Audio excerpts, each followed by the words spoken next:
जय श्री कृष्ण दोस्तों, बीएसएनआर फैमिली में आपका स्वागत है। एकादशी और वृद्धने एकादशी की व्रत कथा सुनने से साथ ही यह उपाय करने से आपको निश्चित ही पुत्र धन की प्राप्ति होगी। दोस्तों, इस दिन श्री हरि भगवान का पूजन अवश्य करना चाहिए। उनको पीला चंदन, पीले फूल और पीले फल अवश्य अर्पित करना चाहिए। दोस्तों, जो हम आपको उपाय बता रहे, आप सुबह स्नान करके श्री हरि भगवान का पूजन करें। अगर आपके पास देखिए, अगर केले यानी फल उपलब्ध हो तो फल, नहीं तो आप थोड़ा सा गुड़ लेकर श्री हरि भगवान को अवश्य ही अर्पित करें। और साथ ही कथा सुनते समय 2 तुलसी के पत्ते अपने हाथ में अवश्य रखें और कथा सुनने के बाद श्री हरि भगवान को अर्पित करें। दोस्तों, सबसे पहले देखिए, हम आपको व्रत कथा सुना रहे। व्रत कथा सुनाने के बाद आपको उपाय बता रहे। बोलो एकादशी महात्म की जय। धर्मराज युधिष्ठिर बोले कि हे भगवान, वैशाख मास के कृष्ण पक्ष की एकादशी का क्या नाम है, उसकी क्या विधि है, उसके करने से क्या फल प्राप्त होता है, आप विस्तार पूर्वक मुझसे कहिए। श्री कृष्ण कहने लगे, हे राजेश्वर, इस एकादशी का नाम वरुथिनी एकादशी है।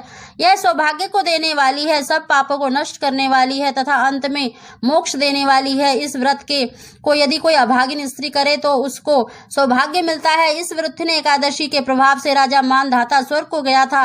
वरुथिनी एकादशी का फल 10,000 वर्ष तक तप करने के बराबर होता है। कुरुक्षेत्र में सूर्य ग्रहण के समय तक भार स्वर्ण दान करने से जो फल प्राप्त होता है, वही फल वरुथिनी एकादशी के व्रत करने से मिलता है। वरुथिनी एकादशी के व्रत को करने से मनुष्य इस लोक में सुख भोग कर परलोक में स्वर्ग को प्राप्त होता है। शास्त्रों में कहा गया है कि हाथी का दान घोड़े के दान से, तिलों का दान स्वर्ण के दान से तथा स्वर्ण का दान अन्न के दान से श्रेष्ठ है। अन्न दान के बराबर कोई दान नहीं। अन्न दान से देवता, पितर और मनुष्य तीनों ही तृप्त हो जाते हैं। शास्त्रों में इसको कन्यादान के बराबर माना जाता है। वरुथिनी एकादशी के व्रत से अन्नदान तथा कन्यादान दोनों के बराबर फल मिलता है। जो मनुष्य लोभ के वश होकर कन्या का धन लेते हैं, वे प्रलय काल तक नरक में वास करते हैं या उनको अगले जन्म में विलाप का जन्म भोगना पड़ता है। जो मनुष्य प्रेम एवं धन सहित कन्या का दान करते हैं, उनको पुण्य को चित्रगुप्त लिखने में भी असमर्थ है। जो मनुष्य इस वरुथिनी एकादशी का व्रत करते हैं, उनको कन्यादान का फल मिलता है। वरुथिनी एकादशी का व्रत करने वाले को दशमी के दिन इन वस्तुओं का त्याग कर देना चाहिए। मांस, मसूर की दाल, चना, कोदो, शाक, मधु, दूसरे का अन्न, दूसरी बार भोजन करना एवं स्त्री प्रसंग। व्रत वाले दिन जुआ नहीं खेलना चाहिए तथा शयन भी नहीं करना चाहिए। उस दिन पान खाना, दातुन करना, दूसरे की निंदा करना अथवा चुगली करना एवं पापी मनुष्य के साथ बातचीत करना भी सब त्याग देना चाहिए। उस दिन क्रोध तथा मिथ्या भाषण भी नहीं करना चाहिए। इस व्रत में नमक, तेल अथवा अन्न वर्जित है। हे राजन, जो मनुष्य विधिवत इस एकादशी का व्रत करते हैं, उनको स्वर्गलोक की प्राप्ति होती है। अतः मनुष्य को पापों से डरना चाहिए। इस व्रत के महात्म्य को पढ़ने और सुनने से 1000 गोदान का फल मिलता है। इसका फल गंगा स्नान के फल से भी अधिक है। बोलो एकादशी महात्म की जय। दोस्तों, जो आपने हाथों में तुलसी रखी है, वो श्री हरि भगवान को अर्पित कर दे और उनसे अपनी प्रार्थना अवश्य बोले, अपनी इच्छा अवश्य ही बोले।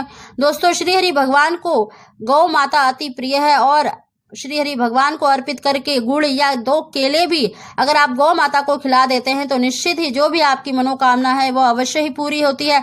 चाहे धन की है, चाहे पुत्र की है, वो मनोकामना आपकी अवश्य ही पूरी होगी।